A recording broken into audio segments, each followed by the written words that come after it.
Hello everyone. तो अपना ये जो नेक्स्ट टॉपिक है इसका नाम है degeneration and regeneration of nerve fibre. इसमें हम समझेंगे कि नर्व फाइबर कैसे डीजनरेट करता है और कैसे रीजनरेट कर सकता है। इसमें फर्स्ट हम इंट्रोडक्शन पार्ट देखेंगे, then degree of injuries check करेंगे कि कौन कौन सी डिग्रीज हो सकती है, first degree, second degree, third degree, fourth degree, fifth degree. इसके बाद नेक्स्ट टॉपिक है degenerative changes in the neuron. क्या क्या डीजनरेटिव चेंजेस हो सकते हैं? तीन तरीके के हो सकते हैं, वॉलेरियन डीजनरेशन बोल सकते हैं, रेट्रोग्रेड डीजनरेशन बोल सकते हैं, ट्रांस न्यूरोनल डीजनरेशन बोल सकते हैं। ठीक है। Then regeneration of nerve fibre topic में देखेंगे कि क्या क्राइटेरिया है रीजनरेशन का और रीजनरेशन की कौन कौन सी स्टेजेस हैं। ठीक है, चलिए अब हम इसमें देखते हैं सबसे पहले इसका इंट्रोडक्शन पार्ट। इंट्रोडक्शन में देखें सबसे पहले तो when a nerve fiber is injured, various changes occurs in a nerve fiber and nerve cell body. All these changes are together called degenerative changes. Clear? मतलब जब भी किसी नर्व फाइबर में इंजरी होगी उसकी वजह से उसकी सेल बॉडी में और या नर्व फाइबर में होने वाले चेंजेस को हम क्या कहते हैं? Degenerative changes. कॉजेस क्या होते हैं इंजरी के? तो injury to the nerve fibre occurs due to following causes: obstruction of blood flow का ऑब्स्ट्रक्शन हो जाए, local injection of toxic substance, किसी टॉक्सिक सब्सटेंस का लोकलाइज इंजेक्शन लगा रहे हो और उसके पास से कोई नर्व निकल रही है तो ये बहुत कॉमन इंजरी है। Crushing of nerve fibre, compress हो जाए कोई नर्व, ठीक है, मतलब सुपरफिशियल कोई नर्व है और कि हमारी ही बॉडी से या किसी और ऑब्जेक्ट से वो कंप्रेस हो जाए किसी एक्सीडेंट में। ट्रांजेक्शन ऑफ नर्व फाइबर और ट्रांजेक्शन ऑफ नर्व फाइबर की प्रॉब्लम हो जाए। ट्रांजेक्शन ऑफ नर्व का मतलब होता है पूरी तरीके से कट हो जाए, मतलब दो पार्ट्स में डिवाइड हो जाए नर्व, थोड़ी सी भी इंटैक्ट ना रह जाए, उसे ट्रांजेक्शन बोलते हैं। ठीक है, कंप्लीट, ये सीवियर टाइप की इंजरी होती है। ठीक। देन डिग्री ऑफ इंजरी की बात करते हैं। तो डिग्री ऑफ इंजरी की बात करें तो सुंदरलैंड, ये एक साइंटिस्ट हुए हैं, Sunderland has classified the injury to nerve fibre into 5 categories. Sunderland ने कितनी कैटेगरीज में डिवाइड किया है? 5 categories depending upon the order of severity. कितना सीवियर केस है उस बेसिस पर इसको 5 टाइप में डिवाइड किया गया है। फर्स्ट डिग्री कौन सा है देखते हैं। In the first degree injury, it is the most common type of injury to nerve. It is caused by applying pressure over the nerve for a short period, leading to occlusion of blood flow and hypoxia. ये सबसे common type की injury है, हम सबको कभी ना कभी थोड़ी बहुत ये हुई होती है ना। इसमें क्या होता है कि थोड़ा सा भी कंप्रेस हो जाता है, कोई नर्व कंप्रेस हो जाती है थोड़ा सा प्रेशर अप्लाई होने की वजह से, जिससे उसमें ब्लड फ्लो हो जाता है और ऑक्सीजन की कमी हो जाती है, हाइपोक्सिया हो जाता है। By first degree of injury, axons are not destroyed but mild demyelination occur. ठीक है, एक्सॉन तो इसमें डिस्ट्रॉय नहीं होते लेकिन डीमाइलिनेशन हो जाता है। It is not true degeneration, ये ट्रू टाइप का नहीं है क्योंकि इसमें कोई फर्दर डैमेज नहीं हुआ। Axon loses the function temporarily for a short time which is called conduction block. और यहाँ पर जो ब्लॉक हुआ है वो क्या है? कंडक्शन में ब्लॉक होगा, बाकी उसकी पूरी नर्व एनाटॉमी में कोई दिक्कत नहीं आने वाली। The function returned within few hours to few weeks. The first degree of injury is called Sedon neuropraxia. Sedon, S-E-D-D-D-O-N, S-E-D-D-O-N, Sedon neuropraxia बोलते हैं इसको। ठीक है, नेक्स्ट है हमारा degree, second degree. Second degree injury में क्या होगा? Second degree injury is due to prolonged severe pressure. देखिए यहाँ पर कैसा प्रेशर था? शॉर्ट पीरियड के लिए। ठीक है, यहाँ पर कैसा है? प्रोलॉन्ग, मतलब लंबे टाइम के लिए। विच कॉज वॉलेरियन डीजनरेशन, और इसकी वजह से होने वाले डीजनरेशन को हम क्या बोलते हैं? Wallerian degeneration. ठीक है। However the endoneurium is intact, repair and restoration of function takes 18 month. इसमें रिपेयर में भी टाइम लगता है, 18 महीने लगता है, लग जाते हैं, 1 साल से ज्यादा टाइम लग जाता है। Second degree of injury is called axonotmesis. ठीक है, एक्सॉन्ट मैसेस। क्लियर? एक दो बार बोलिए तभी ये वर्ड क्लियर होंगे।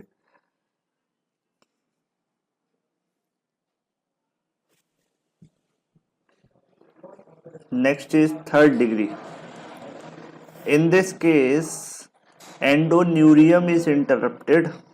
ठीक है, आपको पता है एंडोन्यूरियम क्या होता है, कवरिंग, आउटर कवरिंग, ठीक है, यानी किसके बाहर, माइलिन शीथ के बाहर वाली।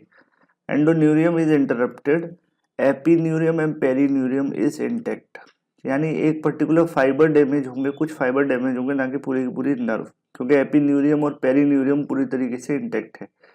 After degeneration the recovery is slow and poor और incomplete. The third, fourth and fifth degree of injuries are called neurotmesis, neurotmesis, ठीक है।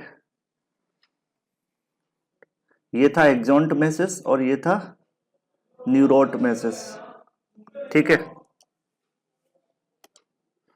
तो थर्ड, फोर्थ, फिफ्थ तीनों डिग्री को मिला के हम क्या बोलते हैं, न्यूरोटमेसिस, ठीक है, यानी तीनों ही सीवियर टाइप की हैं। Next is fourth degree. This type of injury is more severe, epineurium and perineurium also interrupted. पहले वाले में क्या हो रहा था, थर्ड वाले में केवल एंडोन्यूरियम इंटैक्ट वो डैमेज हो रही थी, एपिन्यूरियम और पेरिन्यूरियम इंटैक्ट थी, लेकिन यहाँ पर ये भी इंटरप्ट हुई है। Fasciculi of nerve fibres are disturbed and disorganised. The regeneration is poor और इनकम्प्लीट, यहाँ पर भी रीजनरेशन पुअर क्वालिटी की होगी या फिर इनकम्प्लीट रहेगी। फिफ्थ डिग्री, फिफ्थ डिग्री में क्या है, the fifth degree of injury involves complete transection, मतलब कटिंग, है ना, complete transection of nerve trunk from और with loss of continuity. Useful regeneration is not possible unless the cut end is rearranged and approximated quickly by surgery. और इसमें surgery जरूरी है, अगर surgery नहीं होगी, अप्रोक्सीमेशन नहीं होगा नर्व के सारे एंड्स का, तो फिर इसमें कोई भी आपका रिकवरी वाला काम नहीं हो सकता, ठीक है।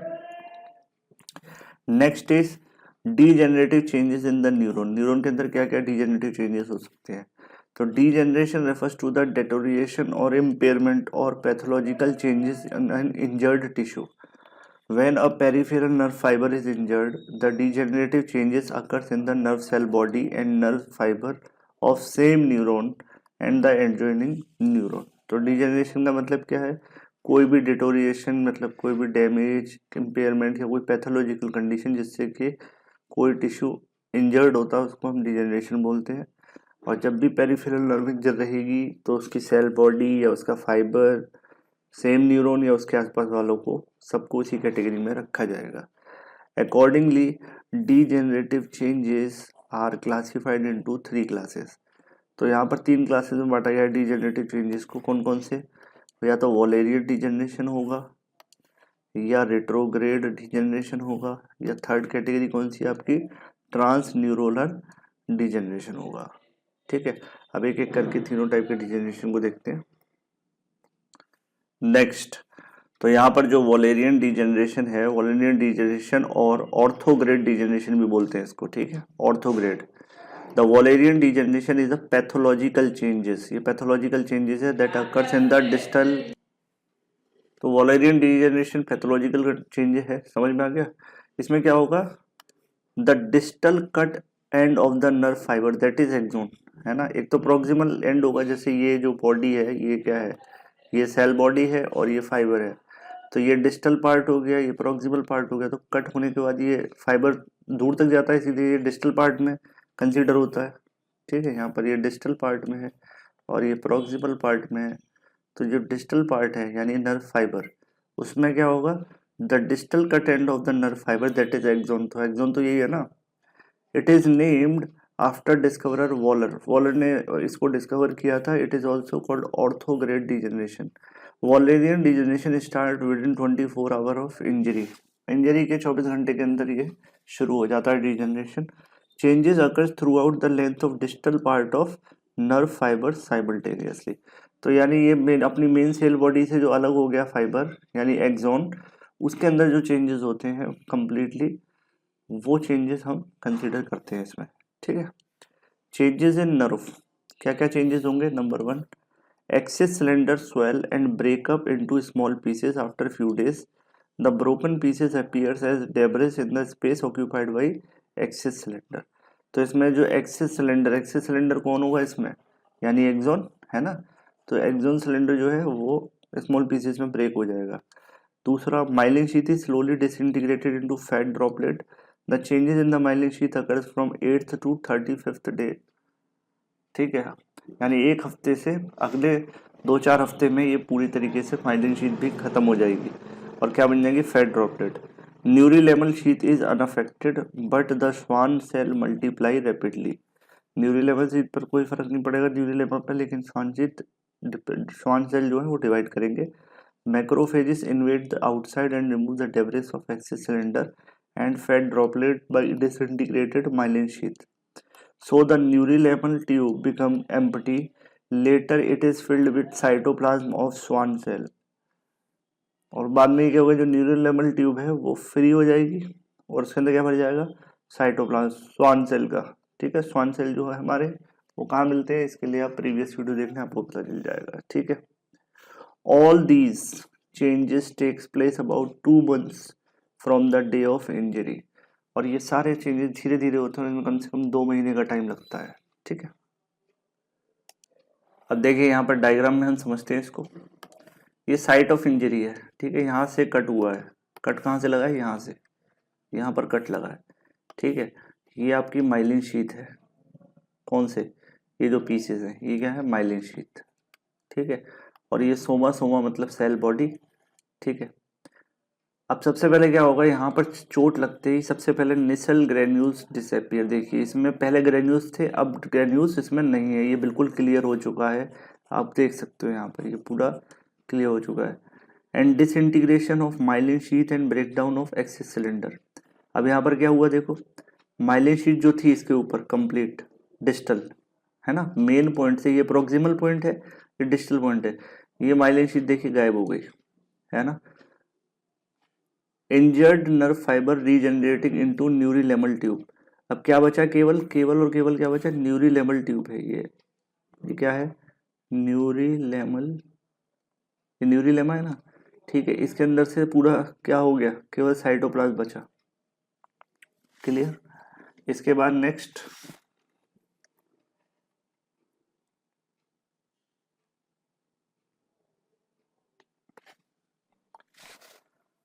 ये फिर साइटोप्लाज्म यहाँ पर कंटिन्यू हो जाएगा है ना। ये देखिए यहाँ पे कट एंड दोबारा से रीजनरेट हो गया, मतलब joining of both cut ends.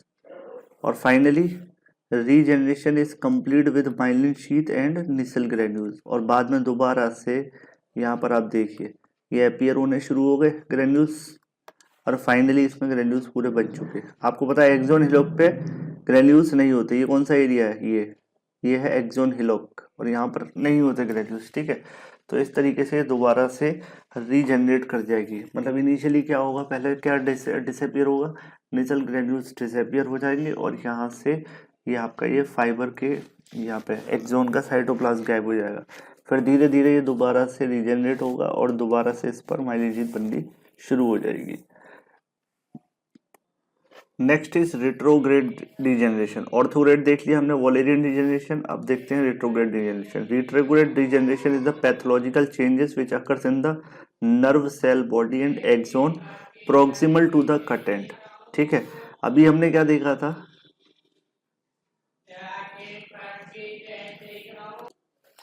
देखिए ये सेल बॉडी है, यहाँ पर चोट लगी, तो ऑर्थोग्रेड में कहाँ रिकवरी चल रही थी, इसमें ऑर्थोग्रेड में। ठीक है, रिट्रोग्रेड में कहाँ चलेगी, सेल बॉडी प्लस ये वाला एक्सोन है ना, चोट से पहले वाला। तो यहाँ पर क्या है, ये रिट्रोग्रेड। तो लिखा हुआ है occurs in the nerve cell body and axon proximal to the cut end. तो प्रोक्सिमल एरिया कौन सा, ये है, और ये कौन सा है, डिस्टल। ठीक है, तो ये आपको क्लियर हो गया। इससे पहले चोट मतलब जहां पर कट लगा उससे पहले वाला एरिया, और ऑर्थोग्रेड में या वॉलेरियन में उसके बाद वाले को देख रहे थे हम। ठीक है, तो इसमें क्या देखने को, पहले देखेंगे changes in the nerve cell body, then changes in the axon proximal to the cut end. क्या क्या चेंजेस होंगे, तो changes in the nerve cell body commences within 48 hours after the section of nerve. The changes are, number 1, the Nissl granules disintegrates into fragments by chromatolysis. ठीक है, Nissl granules क्या हो जाएंगे, disintegrate हो जाएंगे। Golgi apparatus disintegrate, nerve cell body swell due to accumulation of fluid and become round. Neurofibrils disappears followed by displacement of nucleus towards the periphery. Sometimes the nucleus is extruded out of the cell. In this case, death of neuron occur and regeneration of the injured nerve is not possible.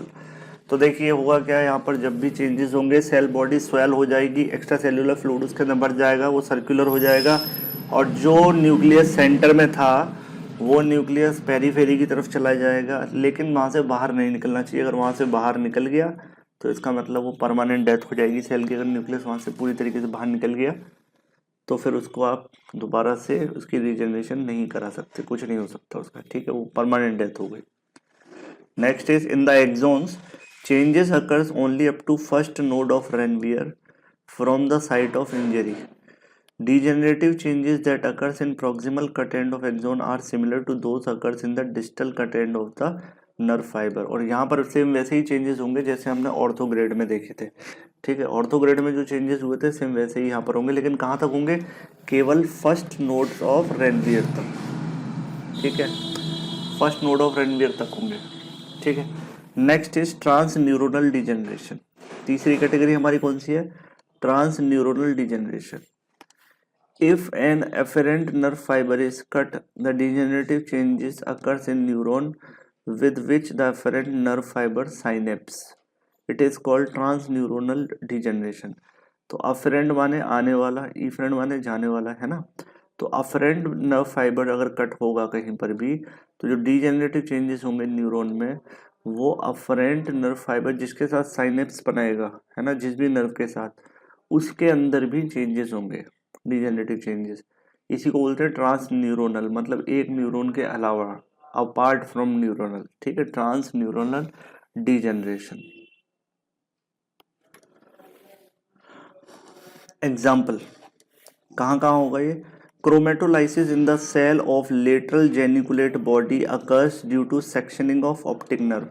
जब हम optic nerve को cut करते हैं, है ना, जो हमारे vision के सेंसेशन को लेकर जाती है, ठीक है, विजन किसके थ्रू होता है हमारा, ऑप्टिक नर्व के थ्रू। किसके थ्रू हम देखते हैं, ऑप्टिक नर्व के थ्रू। तो उसमें लेटरल जेनिकुलेट बॉडी जो होती है उससे क्रोमेटोलाइसिस हो जाता है उसके सेल्स का, ठीक है। Degeneration of cells in the dorsal horn of spinal cord occurs when posterior nerve root is cut. तो ये स्पाइनल कॉर्ड का डोर्सल हॉर्न भी डिजेनरेट हो जाता है। Degeneration of nerve cell in ventral horn of spinal cord occur when there is tumor in the cerebral cortex. और cerebral cortex में अगर ट्यूमर हो जाए तो यहाँ पर भी डिजेनरेशन, यानी केवल नर्व फाइबर अफेक्ट नहीं हो रहा, उसका पूरा पाथवे अफेक्ट हो रहा है ट्रांसन्यूरोनल में, ठीक है। Next is degeneration of nerve fiber. The term regeneration refers to the regrowth of lost or destroyed part of the tissue. ठीक है, the injured and degenerated nerve fibers can regenerate. It starts early as 4th day after the injury but become more effective only after 30 days and it is completed in about 80 days. तो शुरुआत तो इसकी 4 दिन बाद ही हो जाती है injury के, लेकिन ये इफेक्टिव कब से होता है, 30 दिन बाद, कम से कम 1 महीने बाद। और कब तक चलता है, अप्रॉक्सीमेटली 80 डेज तक ये प्रोसेस चलती है, ठीक है, ऑलमोस्ट 2 से 2.5 महीने समझ लीजिए। क्राइटेरिया फॉर रीजनरेशन, क्या क्राइटेरिया होना चाहिए रीजनरेशन के लिए, the regeneration is possible only if, देखो कंडीशन लग गई ना, ओनली इफ, कब पॉसिबल है, केवल तब criteria are fulfilled by degenerated nerve fibre, जो डिजेनरेटेड नर्व फाइबर वो ये क्राइटेरिया फॉलो करे। Number 1, gap between the cut end of nerve should not be exceed than 3 mm। दो एंड जो हैं अलग हुए हैं, इनके बीच में 3 mm से कम, ज़्यादा गैप नहीं होना चाहिए, not exceed 3 mm। Neurilemma should be present, as neurilemma is absent in CNS, the regeneration of nerve fibre does not occur in CNS। और क्या होना चाहिए उसके पास, न्यूरिलेमा इंटैक्ट रहना चाहिए, क्योंकि आपको पता है CNS में न्यूरिलेमा नहीं होता, इसीलिए वहाँ पर रीजनरेशन पॉसिबल नहीं है, पेरिफेरल नर्व में पॉसिबल है ना। Nucleus must be intact, if it is extruded from the nerve cell body, nerve is atrophied and regeneration does not occur. Nucleus होना चाहिए सेल बॉडी के पास। The two cut end should remain in the same line, regeneration does not occur if any one end is moved away। और दोनों के दोनों एक ही line में रहने चाहिए, जैसा हमें इस डायग्राम में दिख रहा है, ठीक है, दोनों के दोनों एक ही लाइन में रहने चाहिए, ठीक है। अगर मान लीजिए इसका हेड ये है और इसका एंड ऐसे चला गया तो ये कैसे एक दूसरे से जुड़ेंगे, इसीलिए एक दूसरे के सामने रहने चाहिए। ठीक है।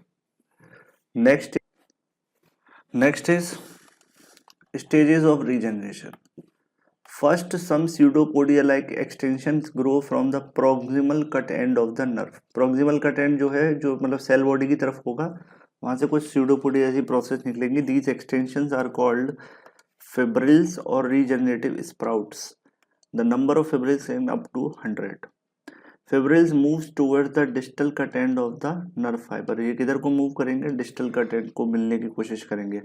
Some of the fibrils enters into the neurilamal tubes of distal end of form the axis cylinder. Schwann cell line up in the neurilamal tube and actually guide the fibril into the tube. Schwann cell also synthesize nerve growth factor which attract the fibril from proximal segment. अब यहाँ पर ये help कौन करेगा? न्यूरिलेमल tube की तरफ ये fibril move करेंगे तो वो फैक्टर्स कौन रिलीज करेगा? श्वान सेल उसको बुलाएगा, आओ इधर हमसे जुड़ो. ठीक है. श्वान सेल कहाँ पे? डिस्टल वाले एंड वाले श्वान सेल वहाँ से नर्व फैक्टर वो केमिकल मैसेंजर्स भेजेंगे, तो उनकी वजह से ये गाइडेड मूवमेंट रहेगा किनका? फिब्रिल्स का. The axis cylinder is fully establish inside the neurilemmal tube. Axis cylinder बन जाएगा. These processes are completed within about 3 months after injury. कम से कम 3 महीने में होगा ये. Myelin sheath is formed by Schwann cell. Slowly myelination is completed in 1 year. और माइलिन शीथ कितने टाइम में बनेगा? कम से कम 1 साल लगेगा. Diameter of nerve fibre gradually increases. However the degenerated nerve fibre obtain only 80% of original diameter. यानी ओरिजिनल डायमीटर से कम ही डायमीटर इसका ग्रो हो पाएगा, उतना नहीं हो पाएगा. Newly formed internodes are also shorter than the original one. ठीक है. The nerve cell body first the Nissl granules appears followed by Golgi apparatus. पहले निसल ग्रेन्यूल्स अपीयर होंगे, then Golgi apparatus. Cell loses the excess fluid and nucleus occupies the central portion. Cell में जो nucleus है वो central position पे आ जाएगा. दो the anatomical regeneration occurs in the nerve, functional recovery occurs after a long period. यहाँ पर ये नर्व जुड़ तो जाएगी, लेकिन उनके अंदर फंक्शन कब आएगा इसकी कोई अभी गारंटी नहीं है. इसमें काफी लंबा टाइम लगता है. ठीक है. इसी के साथ ये चैप्टर खत्म होता है. नेक्स्ट देखते हैं.